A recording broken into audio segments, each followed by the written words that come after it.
पटना में छात्रों का आंदोलन आंदोलन के दौरान क्या क्या हुआ इस सबने देखा, लेकिन इन सब के बीच दो बड़ी खबरें कल निकली थी। जब पटना में आंदोलन के दौरान छात्र मुख्यमंत्री के आवास का घेराव करने जा रहे थे, ठीक उसी वक्त मुख्यमंत्री सम्राट चौधरी अपने सरकारी आवास से हेलीकॉप्टर में सवार होकर फुर्र हो गए थे। आंदोलन बढ़ता चला गया, तमाम तरह की तस्वीरें और निकली, लाठीचार्ज भी हुआ, तमाम चीजें। लेकिन रात होते होते एक ऐसा घटनाक्रम घटा है जिसने पटना से लेकर दिल्ली तक हड़कंप मचा दिया है। यूं तो अमूमन देखा जाता है कि जो सरकार के खिलाफ या सरकार से इस्तीफा मांग रहे होते हैं उनसे सरकार थोड़ा दूरी बनाती है और अलग अलग तरीके से काम करती है, लेकिन अचानक से रात में मोदी जी के कैबिनेट मंत्री की एंट्री होती है। वो सीधे जाकर न केवल छात्रों से मिलते हैं, बल्कि खबर निकल कर आई वो छात्रों के साथ जाकर खड़े हो गए। इसे बगावत के तौर पर मत देखिएगा, इसे उस सपने के तौर पर देखिएगा जो पिछले साल देखा गया था, लेकिन क्या इस साल पूरा होने जा रहा है। क्या क्या घटनाक्रम घटा है और क्यों हड़कंप मचा हुआ और क्यों पूरी रात जागती रही सरकार, इसकी एक एक डिटेल आपको दिखाने जा रहा हूं। नमस्कार, मैं हूं प्रज्वल गौतम और आप देख रहे हैं खबर चौक। वीडियो की शुरुआत जरा इससे करेंगे। देखिए, पहले ये खबर निकल कर आई। तो आप देख सकते हैं चिराग पासवान यहाँ पे आ चुके हैं।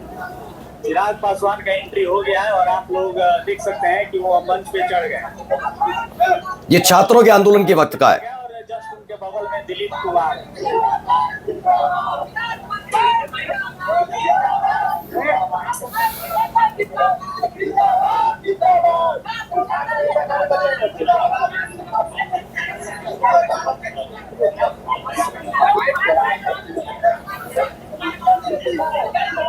तो चिराग पासवान पटना में प्रोटेस्ट करे स्टूडेंट्स के बीच पहुंचे हैं। गैदरिंग हो गया है कि उनका फुटेज लेना मुश्किल हो रहा है और वो क्या बोलेंगे इसका कुछ पता नहीं है। तो ये केंद्रीय मंत्री चिराग पासवान है, पटना में प्रोटेस्ट कर रहे स्टूडेंट्स के बीच पहुंचे। ये शुरू से स्टूडेंट्स के पक्ष में बयान दे रहे हैं। मुख्यमंत्री सम्राट चौधरी को चिट्ठी भी लिखी है। ये तमाम चीजें होती हुई नजर आई हैं। दरअसल चिराग पासवान ऐसे वक्त में पहुंचे जब दिन के वक्त में छात्रों से पर लाठीचार्ज हुआ था, वाटर कैनन का इस्तेमाल हुआ था, अलग अलग तस्वीरें आई थी। तस्वीरें निकलकर यह भी आई थी कैसे बैरिकेड तोड़ दिया गया था। और उस वक्त जिस वक्त सीएम आवास की तरफ कूच कर रहे थे सभी, ठीक उसी वक्त सम्राट चौधरी अपने सरकारी आवास से हेलीकॉप्टर से निकल गए थे जायजा के नाम पर। लेकिन अब रात होते होते वहां चिराग पासवान की मौजूदगी सरकार को बेचैन क्यों कर रही है वो आपको बताएंगे, लेकिन फिलहाल कुछ और तस्वीरें आप देखते चलिए। ये देखिए, ये कोई सरकार के प्रतिनिधि के तौर पर नहीं आए, सरकार के प्रतिनिधि के तौर पर नहीं आए, ये क्लियर कर लीजिएगा। होता ना कि भेजा जाता है, आंदोलन हो रहा है, आप जाकर बात करके आइए, नहीं। इसके पीछे की कहानी अभी आपको बताने जा रहा हूं। ये देखिए, दरअसल पिछले तस्वीरें देखते चलिए। ये देखिए, चिट्ठी भी सौंपी थी उस वक्त की, ये वो तस्वीरें निकलकर सामने आई थी। अब हुआ क्या है, इसके पीछे की कहानी। पिछले साल आपको याद होगा जब विधानसभा का चुनाव हुआ, उस वक्त कई चेहरों पर बात चल रही थी कि क्या इस बार अगर नीतीश कुमार हटते हैं मुख्यमंत्री पद से तो क्या किसको कमान सौंपी जा सकती है, इस पर चर्चाएं चल रही थी। इस पर चिराग पासवान ने कई तरह के बयान दिए। उसमें से एक बयान यह भी था कि ऐसा है कि मैं खुद चाहता हूं कि केंद्र की राजनीति छोड़ूं और बिहार के अंदर यानी प्रदेश की राजनीति करूं, इस पर वो विचार कर रहे थे। लेकिन उनका ये काम उस समय पूरा नहीं हो पाया था, चूंकि अब ये जेनजी आंदोलन हुआ।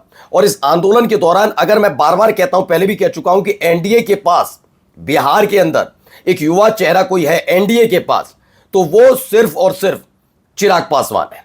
इसलिए चिराग पासवान वर्सेस आपने जीतन राम मांझी देखे होंगे कि जीतन राम मांझी अपने बेटे को सेट कर रहे हैं, तमाम तरह के आरोप प्रत्यारोप करते हैं। सम्राट चौधरी भी खासतौर पर चिराग पासवान को लेकर आश्वस्त नजर नहीं आते, क्योंकि वो जानते हैं कि सम्राट चौधरी के मुकाबले चिराग पासवान को जनता ज्यादा पसंद करती है। पिछले कुछ दिनों से जब से आरक्षण वाला मुद्दा जंतर मंतर पर हुआ, इसको लेकर मुखर आवाज उठाई चिराग पासवान ने। कंगना रनौत के जनरेशन जेनजी को गटर जनरेशन वाले बयान पर भी, कंगना रनौत की बहुत अच्छे मित्र हैं, उनके बारे में इन्होंने बोला। तो तमाम चीजें होती हुई नजर आई हैं। फिलहाल अभी जो मौजूदा स्थिति है उसने थोड़ा व्याकुल भी कर दिया है कि आगे क्या होने जा रहा है, क्योंकि एक दिन पहले कुछ ऐसा हो रहा था वहां पर। देखिए,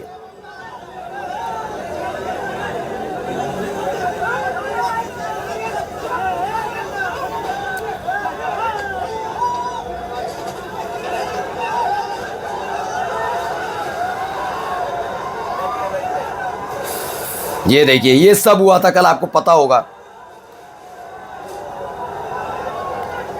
अगर आपके संज्ञान में हो तो आपको याद होगा कि जिस वक्त ये सब हो रहा था उस वक्त एक वीडियो और निकलकर सामने आई थी। ये देखिए, ये वो वीडियो थी जब सम्राट चौधरी ठीक उसी वक्त हेलीकॉप्टर में नजर आ रहे थे।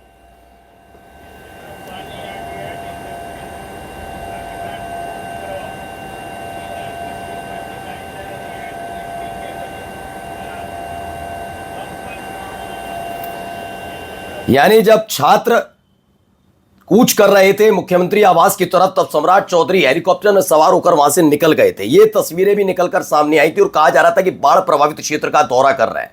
तो दूसरी तरफ जिस वक्त सम्राट चौधरी को छात्रों के बीच होना चाहिए था, उनकी जगह चिराग पासवान की मौजूदगी, बिना सरकार को सूचित किए वहां पहुंचने की वाली मौजूदगी खुद सरकार को बेचैन कर रही, क्योंकि एक तरफ मोदी के हनुमान है यानी चिराग पासवान, दूसरी तरफ पर्ची वाले मुख्यमंत्री यानी मोदी शाह के लाडले, जिन्हें बिहार का मुख्यमंत्री बनाया गया है। फिलहाल सियासी रसाकसी शुरू हो चुकी है। नमस्कार।